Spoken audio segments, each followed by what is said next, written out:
اعوذ باللہ من الشیطان الرجیم بسم اللہ الرحمن الرحیم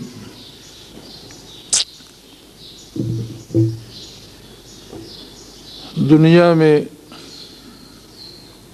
قتل و غارت گری، ایک دوسرے پر اپنی بڑائی جتانا، ایک دوسرے سے چیزیں چھیننا، یہ ساری باتیں، یہ ساری صورتیں وہ ہیں جن کی پیش گوئی ملائکہ نے اس وقت کی تھی جب اللہ کریم نے ملائکہ سے انسانیت کی تخلیق کا تذکرہ فرمایا۔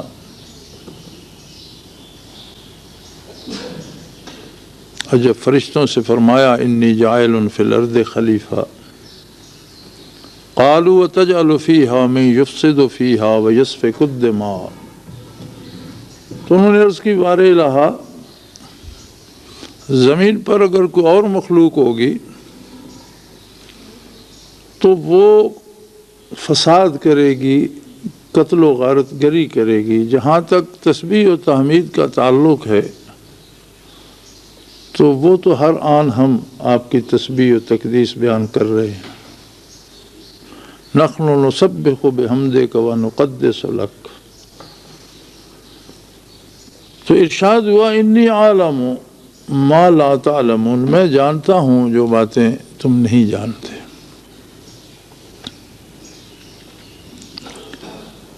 مفسرین کرام فرماتے ہیں کہ فرشتوں نے یہ پیش گوئی سابقہ تجربے کی بنا پر کی تھی کہ انسان سے پہلے جب زمین پر جنات آباد تھے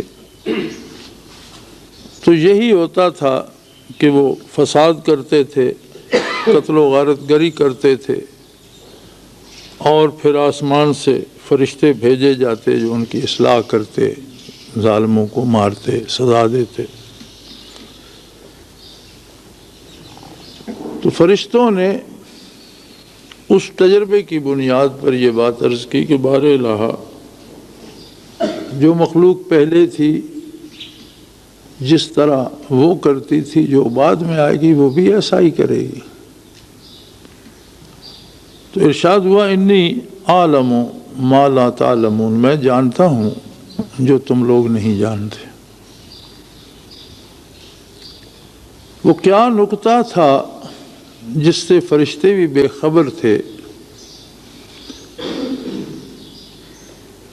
اگر غور فرمائیں تو ایک بات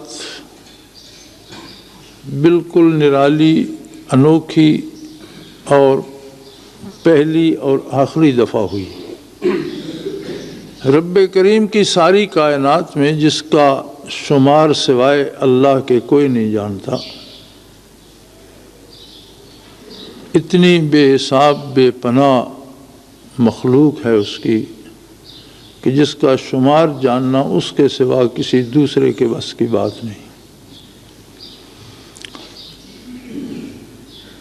کتنی طرح کی مخلوق آئی اور گزر گئی، کتنی مخلوق ایسی ہے جو صفحہ ہستی سے ناپید ہو چکی ہے، کتنی ایسی ہے جسے اب جانا ہوگا۔ فضاؤں میں، سمندروں میں، خشکی میں، آسمانوں پر اور دوسرے جہانوں میں، سیاروں پر، یا ہماری نگاہ وہاں تک ہے جہاں تک جدید سائنس بات کرتی ہے، شاید اس سے پرے کتنی حقیقتیں ہیں، کتنی صنعتیں ہیں، کتنی مخلوقات بستی ہے، یہ اللہ ہی جانتا ہے۔ اس ساری مخلوقات میں ایک طے شدہ بات ہے کہ ساری مخلوقات کو وجود دیا، زندگی دی، موت دی، لیکن اپنی ذات سے آشنائی صرف انسان کو دی۔ ایک ایسا وصف، ایک ایسا کمال، ایک ایسی عجیب بات کہ مخلوق خالق سے براہ راست آشنا ہو سکے، براہ راست اس سے بات کرنا چاہے، براہ راست اس کی طالب بن جائے، یہ پہلی اور آخری دفعہ ہوا۔ یہ ایک ایسا عجیب راز تھا جس سے فرشتے بھی اس سے پہلے آشنا نہیں تھے، چونکہ یہ نعمت فرشتوں کو نصیب نہیں ہے۔ کسی فرشتے میں بھی یہ جرت پیدا نہیں ہو سکتی کہ وہ محبت الہی کا دعویٰ کر بیٹھے، وہ عشق الہی کا دعویٰ کر بیٹھے، وہ اللہ سے بات کرنے کی آرزو کر بیٹھے، وہ اللہ کا طالب بن بیٹھے۔ نہیں، بڑے سے بڑا کمال جس مخلوق میں ہے وہ صرف یہ ہے کہ وہ حکم کی اطاعت کر لے۔ حاکم کی طرف دیکھنے کی جرت مخلوق میں نہیں۔ زمینوں و آسمانوں میں کوئی مخلوق ایسی نہ تھی جو آشنائی کا دعویٰ کرتی، اطاعت کے دعوے دار تھے، سارے فرما بردار تھے، ان کے مقابلے میں نافرمان ہوں گے۔ نافرمان تو ویسے معروم ہوتا ہے، فرمادار ساری مخلوق بھی اس کی ذات سے آشنائی کے بارے سوچنے کی جرت بھی نہیں رکھتی تھی۔ وہ جو بات ذات کریم نے ارشاد فرمائی کہ میں جانتا ہوں تم نہیں جانتے، وہ بات صرف یہ ایک نکتہ تھا کہ اس نے انسانیت کو نبوت عطا کی، اور انسانوں کے علاوہ کسی مخلوق میں کوئی نبی نہیں ہوا۔ نبی اللہ کی وہ مخلوق ہے، اللہ کا وہ بندہ ہے خاص جو براہ راست اللہ کی ذات کو جانتا ہے، براہ راست اللہ سے مخاطب ہوتا ہے، براہ راست اللہ سے پیار کرتا ہے، براہ راست اللہ سے محبت کرتا ہے، اور براہ راست اپنے صدق دل سے اسے معبود حقیقی مانتا ہے، مطلوب و مقصود بناتا ہے۔ حدیث قدسی میں آتا ہے کہ فرمایا کنت کنزا مخفیا، میں ایک ایسا خزانہ تھا جسے میری ذات ایسا خزانہ تھی جسے کوئی نہیں جانتا تھا۔ فأحببت ان اعرف، تو میں نے چاہا کہ کوئی تو میرا جاننے والا بھی ہونا چاہیے۔ جتنی مخلوق ہے وہ میری محتاج ہے، محکوم ہے، اس کی مجبوری ہے کہ وہ میری بات مانے۔ میں رکھوں تو وہ ہے، میں نہ رکھوں تو وہ نہیں ہے، میں پیدا کروں تو وہ ہے، میں پیدا نہ کروں تو اس کا وجود نہیں ہے، میں زندگی لے لوں تو وہ نہیں ہے، میں چاہوں تو اسے وجود بخشوں، چاہوں تو عدم میں بھیج دوں۔ لیکن یہ سارے دستے قدرت کے کھلونے تو ہیں، قادر مطلق کی طرف آنکھ اٹھا کر دیکھنے کی جرت نہیں رکھتے۔ کوئی ایسا بھی ہونا چاہیے جو مجھ سے باتیں کرے، جو مجھے چاہے، جس میں میری طلب ہو، جو کبھی مجھ سے شکوے کرے، کبھی مجھ سے گزارشات کرے، جس کے ساتھ کوئی میرا تعلق بنے، رشتہ بنے۔ فأحببت ان اعرف، میں نے یہ بات پسند فرمائی کہ کوئی میری ذات کو جاننے والا بھی۔ فخلقت الخلق، تو میں نے یہ مخلوق پیدا کر دی۔ اب انسانیت کیا ہے؟ وہ نور جسے نور نبوت کہا گیا، وہ نور جو اللہ براہ راست تعلق پیدا کرتا ہے، وہ نور جو رب کی طلب مشت غبار میں پیدا کرتا ہے، اس نور کا اکتساب کیا جائے نبی علیہ الصلوۃ والسلام کے سینے اطہر سے، قلب اطہر سے وہ برکات حاصل کی جائیں، وہ کیفیات حاصل کی جائیں، وہ سوچ، وہ ارادہ، وہ فکر حاصل کی جائے جو نبی عطا فرماتا ہے۔ تو پھر وہ بندہ اس بات کا مصداق بنتا ہے جسے فرشتے نہیں جانتے تھے، جو اس نعمت سے محروم ہوتا ہے وہ اس بات کا مصداق ہے جو بات فرشتوں نے بھی کہہ دی تھی۔ قالوا وتجعل فيها من يفسد فيها ويسفك الدماء، بہر الہ آپ اور ایک مخلوق پیدا کرنا چاہتے ہیں جو اور قتل و غارت گری کرے گی اور خون بہائے گی اور زمین پر ظلم ہوگا۔ اب آپ اندازہ فرما لیجئے کہ انسان پہلے انسان ہے، اس کے بعد مومن و کافر ہے، اس کے بعد مزید فرقہ بندیاں آتی ہیں۔ فرقے دنیا میں دو ہی ہیں، مومن اور کافر، باقی سب برانچیں ہیں۔ کافر بہر حال کافر ہے، خواہ وہ اپنے فرقے کا کوئی نام رکھ لے، اور مومن بہر حال مومن ہے، اس کا آپ کوئی نام رکھتے رہیں۔ دو ہی جماعتیں ہیں، شیطان کی اور اللہ کی۔ ان کی پہچان نرا دعویٰ نہیں ہے، ان کی پہچان ان کا کردار ہے۔ جس میں بھی اللہ کی طلب موجود ہے، جس میں بھی یہ آرزو موجود ہے کہ میں رب سے ملوں، میں رب کو دیکھوں، میں رب سے بات کروں، میں پہچانوں مالک کو، وہ مومن ہے۔ جو اس بات سے یکسر خالی ہے، اپنی بڑائی منوانا چاہتا ہے، اپنے آپ کو منوانا چاہتا ہے، اپنی بات دوسروں پہ مسلط کرنا چاہتا ہے، وہ مومن نہیں۔ اب اس کا نام کوئی آپ رکھ لیں، کچھ بھی رکھ لیں۔ جتنا فساد ہوتا ہے وہ اس بات پہ ہوتا ہے کہ ہر آدمی اپنی بڑائی میں گرفتار ہو جاتا ہے، اور جتنا امن اور جتنا آبرومندانہ اور جتنا نیک کام ہوتا ہے وہ اس بات میں ہوتا ہے کہ بڑائی اللہ کے لیے ہے، ہمیں تو اس کی طلب میں جینا ہے، مرنا ہے۔ کون ہے وہ جو اتنی کائنات بنائے جا رہا ہے؟ وہ کیسا ہے؟ دکھتا کیسا ہے؟ فیل کیسا ہوتا ہے؟ اس کے پاس بیٹھنے سے کیا ہوتا ہے؟ آپ کسی بادشاہ کے پاس بیٹھتے ہیں تو کیا ہوتا ہے؟ آپ کسی افسر کے پاس جاتے ہیں تو کیا ہوتا ہے؟ آپ کسی فقیر کی کٹیا میں بیٹھتے ہیں تو کیا ہوتا ہے؟ مختلف فیلنگز آتی ہیں نا۔ تو کسی کو یہ چسکا پڑ جائے کہ ذرا اللہ کے پاس بیٹھا ہے، وہ کیا ہوتا ہے؟ پھر پتہ تو چلے وہ کیسا ہے، وہ کیا کر رہا ہے، یہ کس طرح اتنی مخلوق کو سنبھالے ہوئے ہے۔ پھر وہ صاحب نہیں بنتا، پھر وہ طالب بنتا ہے۔ اور طالب صاحب نہیں ہوتے، طالب تو طالب ہوتے ہیں۔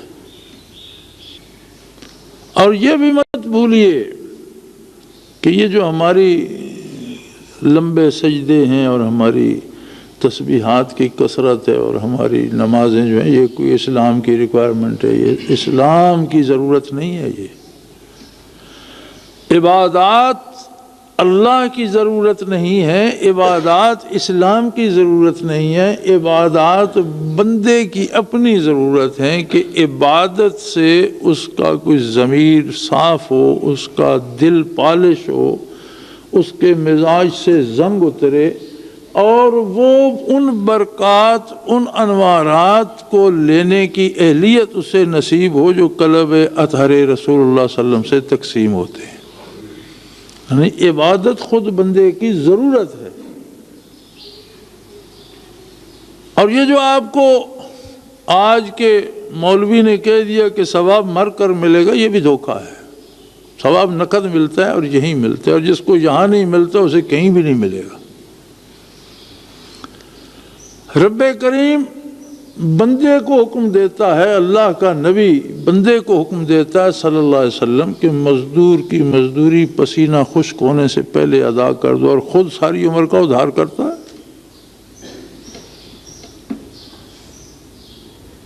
یہ فلسفہ ہی صحیح نہیں ہے۔ ہر نیکی کا اجر اسی وقت نقد دے دیتا ہے بشرطے کہ وہ نیکی ہو، اور وہ اسے قبول بھی فرمائے۔ اور اگر وہ فعل نیکی ہی نہ ہو تو پھر اس پہ کیا ملنا ہے؟ اور اگر وہ ایسی نیکی ہو کہ اس کے پیچھے ہمارا کوئی ایسا جذبہ اس کے ساتھ نتھی ہو جائے جسے وہ قبول ہی نہ کرے، ہم اپنی پارسائی جتانے کے لیے کر رہے ہوں، اپنی بڑائی جتانے کے لیے کر رہے ہوں، کسی مالی فائدے کے لیے کر رہے ہوں، کسی سے بزرگ کہلوانے کے لیے کوئی ایسی خباثت اس کے ساتھ ہم نتھی کر دیں کہ وہ قبول ہی نہ، اس کا اجر کہاں ملے گا؟ ورنہ ہر نیکی کا نقد معاوضہ ملتا ہے۔ جیسے قرآن نے بتا دیا ان الصلاۃ تنہی عن الفحشاء والمنکر، نماز کا، صلاۃ کا نقد معاوضہ یہ ہے کہ بے حیائی اور برائی سے روک دیتی ہے۔ یہ نقد معاوضہ ہے، یہی ثواب ہے۔ اب جو بے حیائی سے رک جائے گا، برائی سے رک جائے گا، تو اس کا مطلب ہے وہ با حیا ہو جائے گا، اور حیا تو انبیاء کی صفت ہے۔ اس کا مطلب ہے وہ گناہ سے نکل کر پاکی کی طرف چلا جائے گا، اور پاک اور با حیا لوگوں کو تو تجلیات باری نصیب ہوتی ہیں، جمال باری نصیب ہوتا ہے، اسے تو اس کے الہی محبت الہی، طلب الہی نصیب ہوگی۔ اور اگر یہ نہیں ہے تو پھر یا تو ہم عبادت کر ہی نہیں رہے، چونکہ عبادت کے لیے دو قاعدے ہیں۔ ایک، وہ کام کیا جائے جس کے کرنے کا اللہ نے حکم دیا، اپنی طرف سے ایجاد کر کے کیا ہے تو عبادت نہیں ہے۔ عبادت کمال اطاعت کا نام، اس طریقے سے کیا جائے جس طریقے سے اللہ کے رسول نے کرنا سکھایا ہے، اللہ کے حکم کے مطابق ہو اور نبی علیہ الصلوۃ والسلام کے طریقے کے مطابق ہو۔ ان دو باتوں میں سے کوئی بات بھی اس سے فوت ہو جائے تو وہ عبادت نہیں رہتی۔ پھر اس کے ساتھ بندے کا یقین، ایمان اور خلوص ہو، کھری ہوگی چیز تو وہ کریم ہے، ضرور قبول فرمائے گا۔ اگرچہ بندے کی حیثیت کیا ہے، ہمیں تو اپنی نمازوں پہ بڑا فخر ہوتا ہے نا، لیکن ہم نے کبھی اہل اللہ کے حالات پڑھے ہیں کہ اللہ کے بندے عبادت کس خلوص سے، کس خشوع و خضوع سے، کس طریقے سے کرتے ہیں؟ کبھی ہم نے صحابہ کرام کو دیکھا، کبھی پڑھا، کبھی سمجھنے کی کوشش کی، جس بارگاہ میں قیام میں کھڑے کھڑے محمد الرسول اللہ کی قدوم مبارک متورم ہو جائیں، اشقائے مبارک ریش مبارک کو بھگو کر ٹپک کر سینے اثر کو تر کر دے، جس میں نبی علیہ الصلوۃ والسلام کے اتنے طویل سجدے شامل ہوں کہ حضرت عائشہ صدیقہ رضی اللہ عنہا فرماتی ہیں کہ ہمیں خیال گزرتا تھا کہ حضور شاید اسی ایک سجدے میں رات گزار دیں گے۔ میری آپ کی نمازوں کی وہاں حیثیت کیا؟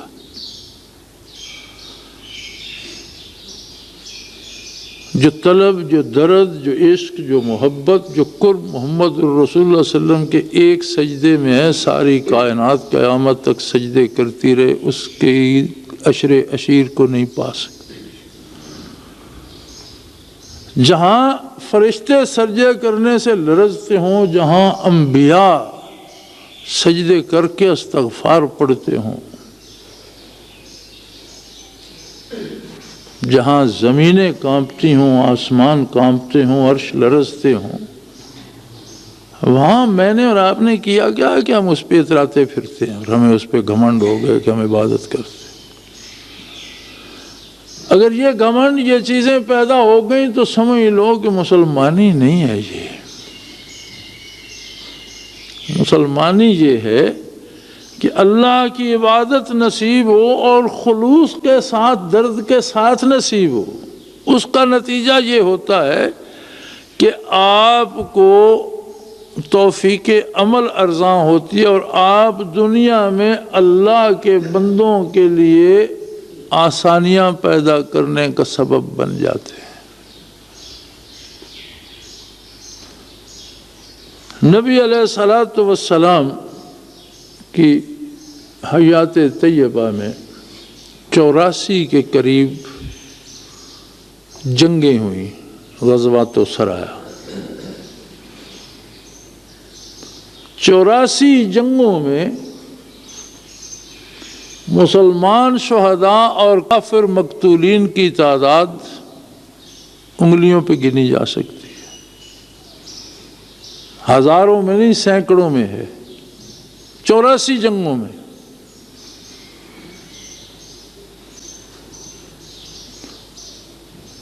کافر کے ساتھ جنگ نہیں، جہاد ہوتا تھا، اور کافروں کو قتل کرنے کے لیے نہیں ہوتا تھا، ان کو بھی برائی سے بچانے کے لیے ہوتا۔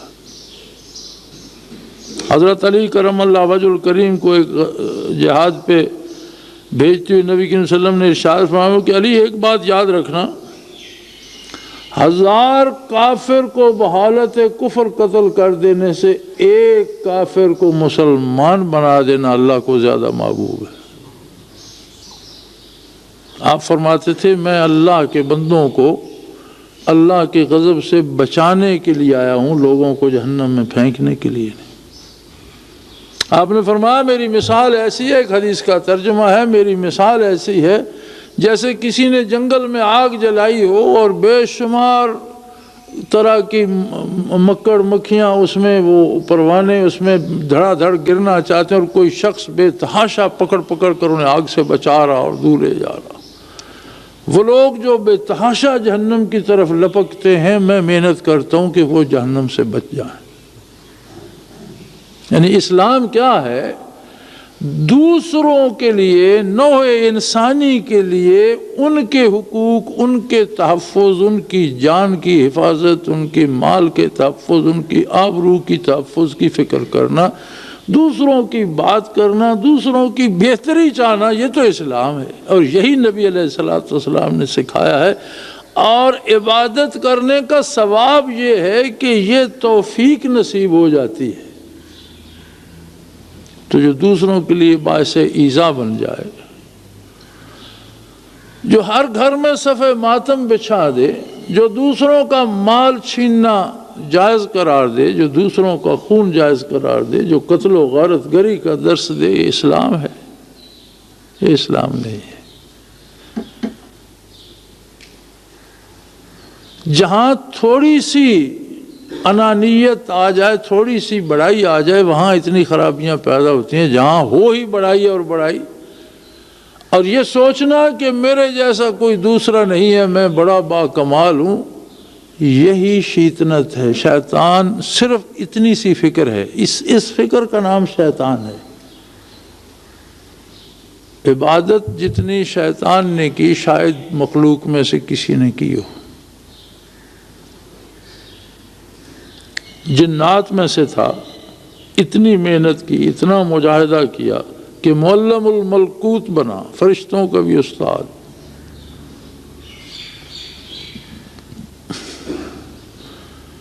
اور وہ درجہ حاصل تھا ایسے آسمانوں پر کہ جب جنات زمین پر فساد کرتے تو اللہ کریم اسی ابلیس کو فرشتوں کے لشکر دے کر بھیجتے، اور امیر یہ ہوتا تھا کہ ان کی اصلاح کرو۔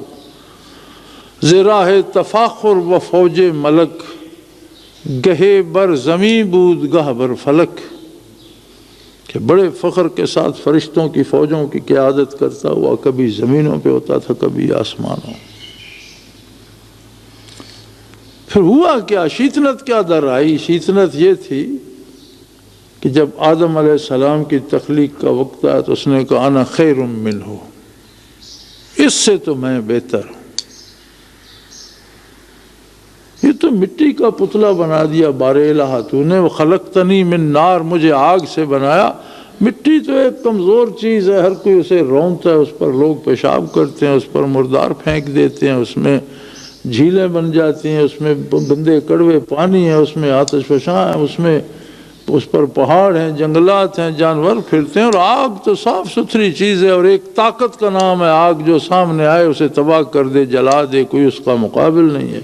میں آگ سے پیدا ہوا ہوں، یہ مٹی کا پتلا آپ نے بنا، انا خیر منہ خلقتنی من نار و خلقتہ من طین، اس سے میں بہتر ہوں، میں اس سے اعلیٰ ہوں۔ یہی شیطنت ہے۔ آپ خود سوچئے زمین پہ جتنا فساد ہوتا ہے، کیا دوسرے سے اپنی بڑائی منوانے کے لیے نہیں ہوتا؟ ابلیس میں اگر یہ بات آئی لمحے بھر کو تو وہ شیطان ہو گیا، اور ہم اس پہ عمر بسر کر دیں اور ہم مسلمان رہیں گے؟ یہ تو پتہ تب چلے گا جب آنکھ بند ہوگی۔ اس بات کا اندازہ تو قبر میں ہوگا، اس بات کا اندازہ تو روز حشر ہوگا کہ مسلمان کسے کہتے ہیں اور کون مسلمان ہے، اور اللہ نے یہ ساری مخلوق کن لوگوں کے لیے بنائی تھی، کن کو پیدا کرنا چاہتا تھا، اور ساتھ میں اتنے پیدا ہو گئے۔ وہ جن کے بارے اس نے فرمایا تھا انی عالم ما لا تعلمون، فرشتوں سے بھی کہا تھا کہ تم ان باتوں کو نہیں سمجھ سکتے، تمہارے میں وہ نہ وہ جذبات ہیں، نہ وہ فکر ہے، نہ وہ دماغ ہے، نہ وہ گرمی سردی ہے، نہ تم محبت سے آشنا ہو، نہ تمہیں دشمنی کی خبر ہے۔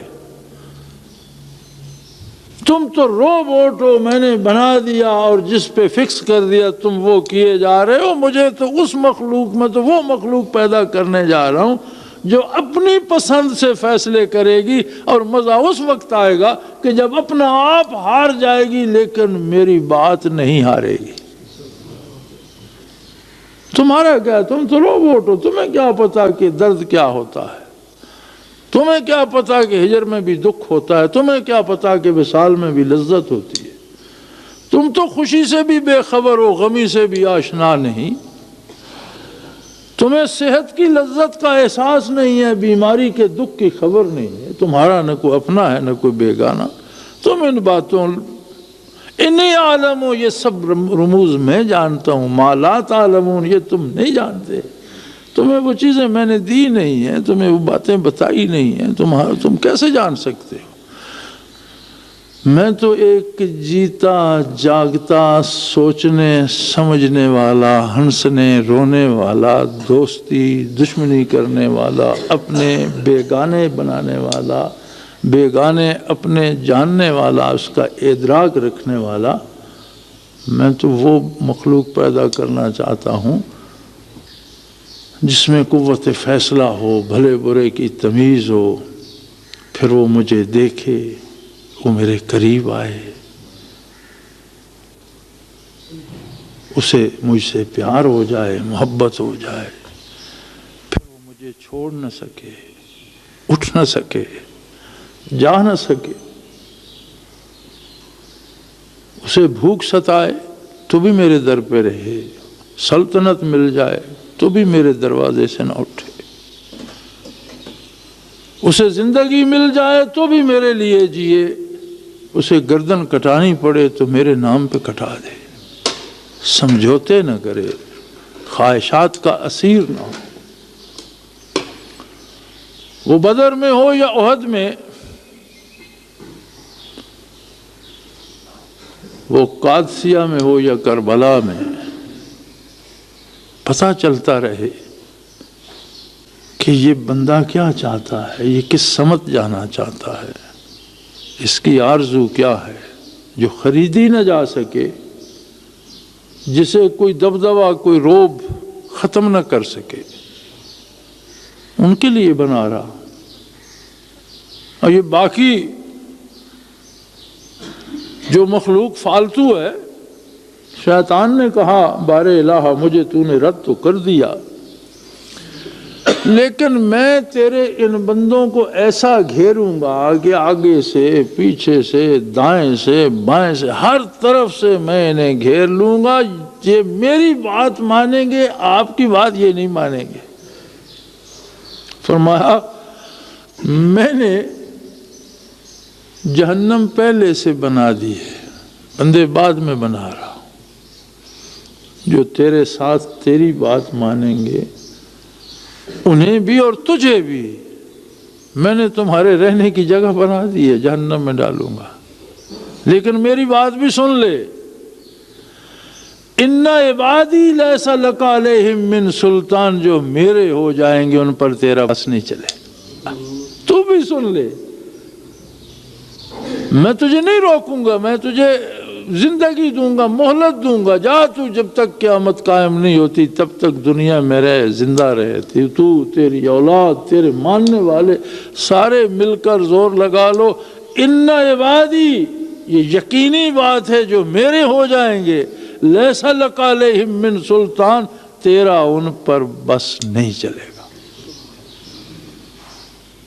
یہ جو عبادی والے لوگ ہیں ان کے لیے دنیا بنی، ان کے لیے آخرت بنی۔ باقی تو اگر جانتے ہوتے تو اے کاش پیدا ہی نہ کیے گئے ہوتے۔ پیدا ہو کر دنیا میں رہ کر جہنم میں جانا اتنا آسان نہیں۔ جہنم کے بارے سوچنا دشوار ہے۔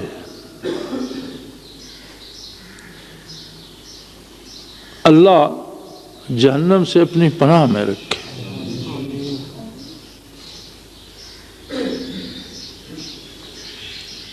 سو میرے بھائی،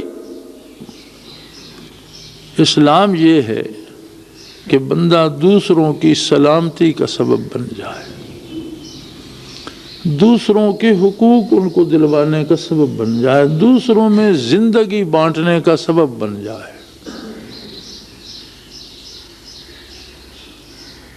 دوسروں کے لیے دکھ پیدا کرنا، دوسروں کو قتل کرنا، دوسروں کو لوٹنا، دوسروں کے لیے مصائب اور تکالیف پیدا کرنا، یہ اسلام نہیں ہے۔ نام تو ہم سب مسلمانوں جیسے رکھتے ہیں، اور ہر بندہ اپنے نام میں اکثر نبی علیہ الصلوۃ والسلام کا نام نامی شمار کر لیتا ہے، یا اللہ کا کوئی صفاتی نام اختیار کر لیتا ہے۔ نام سے یہ دعوے سے کیا ہوگا؟ بات کردار کی ہے، فکر کی ہے، سوچ کی ہے، شعور کی ہے۔ تو میرے بھائی اپنے آپ کو تلاش کرو، اپنے آپ کو ڈھونڈو۔ جب تک احساس و شعور زندہ نہ ہوں، یہ چھوٹے چھوٹے حادثات بات کو بڑے دور تک لے جاتے ہیں۔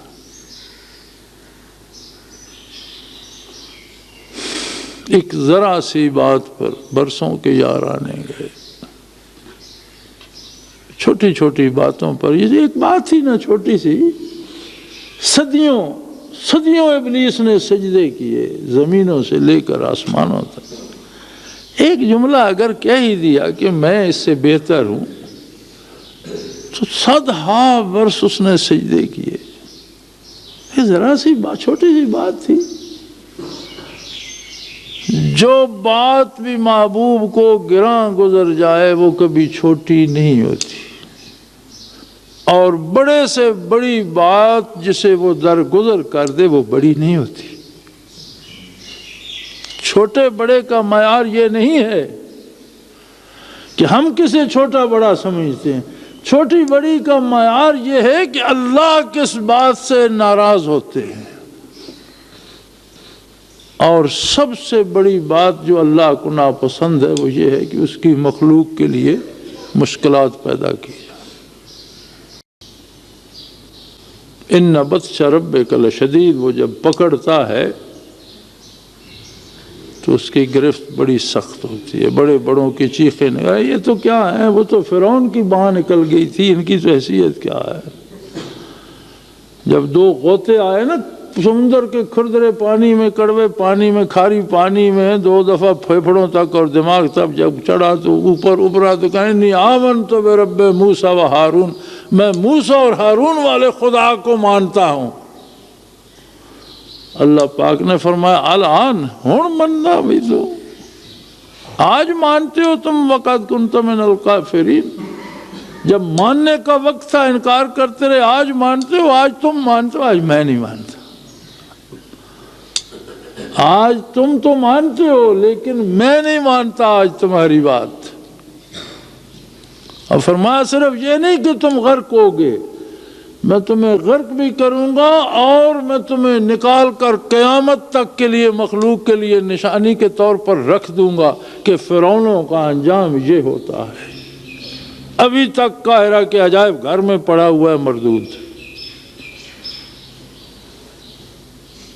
لیکن حیرت کی بات یہ ہے کہ اس کے باوجود لوگوں کو فرعون بننے میں مزہ آتا ہے۔ اس طرف کیوں نہیں آتے؟ شاید اس لیے کہ نہ انہوں نے دل کی آنکھیں خریدی، نہ انہوں نے دل روشن کیے، نہ انہوں نے دیوار کے پیچھے جھانکنے کی جرت کی۔ نہ انہوں نے اللہ کو پہچاننے کا تکلف کیا، یہ نبی علیہ الصلوۃ والسلام کو ہی نہ پہچان سکے۔ فما ينظرون الیک وهم لا یبصرون، میرے حبیب یہ مکے کے کافر جو ہیں آپ کی طرف نگاہیں تو گھماتے ہیں، نظریں تو ڈالتے ہیں، ینظرون الیک، آپ پر نگاہیں ڈالتے ہیں، وهم لا یبصرون، آپ کو نہیں دیکھ سکتے۔ انہیں ایک مکے کا قریشی نظر آتا ہے، اپنا بھائی بھتیجا نظر آتا ہے، انہیں وہ بات جو آپ میں ہے، وہ درد جو میں نے آپ کے قلب اطہر میں ڈالا ہے، وہ نور نبوت جس سے آپ سرفراز ہیں، وہ قرب الہی جس پر آپ فائز ہیں، وہ ختم رسالت جو آپ کا منصب جلیلہ ہے، وہ ان بدبختوں کو نظر ہی نہیں آتا۔ جس طرح مکے والے نہیں دیکھ سکے تھے، اسی طرح آج کے فرعون بھی محمد الرسول اللہ کو نہیں دیکھتے، دیکھ سکتے نہیں، پہچان سکتے نہیں، پھر اپنی آنا میں گرفتار ہو جاتے ہیں، اور وہ بڑا سخت گیر ہے۔ ہر مشکل ابو لہب نے پیدا کی محمد الرسول اللہ صلی اللہ علیہ وسلم کے لیے، حتیٰ کہ جب بدر میں شکست ہوئی اہل مکہ کو، تو ایک شخص تھا جو لوہے کا کام کرتا تھا اور مسلمان تھا، اور در پردہ مسلمان تھا، غریب لوہار تھا شہر کا، اب بڑے بڑے سرداروں کے سامنے کیسے دم مارتا، لیکن اس کے دل میں اسلام تھا، تو وہ تلواریں تیز کر رہا تھا یا بنا رہا تھا، ابو لہب اس کے پاس بیٹھا ہوا تھا۔ تو شور اٹھا کہ بدر میں شکست ہو گئی، فلاں مارا گیا، فلاں مارا گیا، فلاں مارا، طوفان آ گیا، مکہ سارا تہ و بالا ہو گیا، ہر گھر میں آؤ بکا۔ تو وہ جو تلواریں بنا رہا تھا اس کے لب پہ مسکراہٹ آ گئی، دل میں تعلق تھا اللہ کے نبی سے، اسے خوشی ہوئی کہ الحمدللہ ان کا غرور کا سر نیچا ہوا۔ تو ابو لہب نے غصے میں آ کر، اس کے ہاتھ میں کمان تھی، زور سے اس کے گھٹنے پہ ماری، کمان اس کے گھٹنے پہ ماری، پھوڑا ابو لہب کے گھٹنے پہ بن گیا۔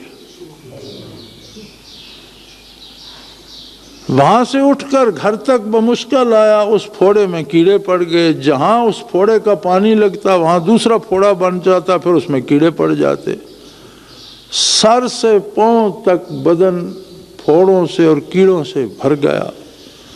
جس زخم میں کیڑے پڑ جاتے ہیں اس میں بڑی سخت بدبو پیدا ہو جاتی ہے، آخر اتنی بدبو پیدا ہو گئی کہ پیاس سے بلکتا تھا اور اندر پانی دینے کوئی نہیں جاتا تھا۔ وہی ابو لہب جو کبھی اپنے آپ کو بڑا عظیم آدمی سمجھتا تھا، اسی حالت میں مر گیا، اور اس کی لاش کسی نے نہیں اٹھائی۔ خود مشرکین اور کفار نے یہ فیصلہ کیا کہ اس مکان کی دیواریں گرا دو اور چھت گر جائے گی اور یہ خود نیچے دب جائے گا، اس لاش کو، اس تعفن کو کون اٹھا کر پھرے گا؟ چنانچہ اس کا مکان اس کے اوپر گرا دیا گیا۔ تبت یدا ابی لہب و تب، فرمایا ککھ نہیں رہنا ابو لہب تیرا، تو اجڑ گیا، ککھ نہ بچیا تیرا۔ ما اغنى عنہ مالہ وما کسب، تیرا مال و دولت، تیری بڑائی، تیرا تکبر کک کام نہ آیا تھے۔ کوئی ایک بات نہیں ہے، ہر فرعون، ہر ابی لہب کا یہی انجام ہے، اور ہم دیکھ رہے ہیں یہاں بھی یہی روز یہی تماشا ہوتا ہے۔ پھر بھی لوگ اس طرف اس لیے جا رہے ہیں کہ درد آشنا نہیں ہے،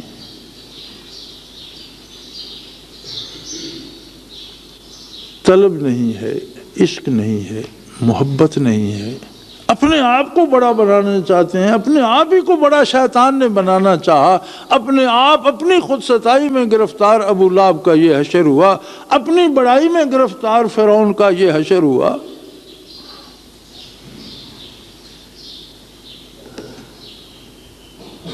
سو اسلام یہ ہے کہ اللہ سے محبت کی جائے، اور نیکی وہ ہے جس کا نقد اجر ملے، اور جسے نیکی کا اجر ملتا ہے وہ اللہ کی مخلوق کے لیے مفید ہو جاتا ہے، مضر نہیں رہتا۔ اللہ کریم ہمارے گناہوں کو معاف فرمائے،